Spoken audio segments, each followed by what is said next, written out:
مونږ قدر ونکړلو نو وګورئ و اویا کاله تیر شول مونږ ټول قوم چې دی نو هغه سرګردانه دی و اویا کاله پس مونږ په دې فکر کې یو چې بجلی شته دی که نشته دی و اویا کاله پس مونږ دا سوچ کوو لګیا یو چې دلته ګیس نشته دی تعلیم نشته دی نالۍ نشته دی سړک نشته دی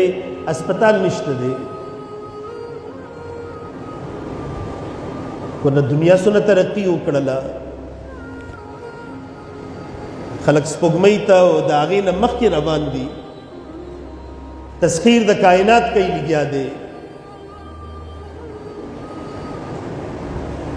کوم سهولتونه چې سل کاله مخکې کومو خلکو سره وو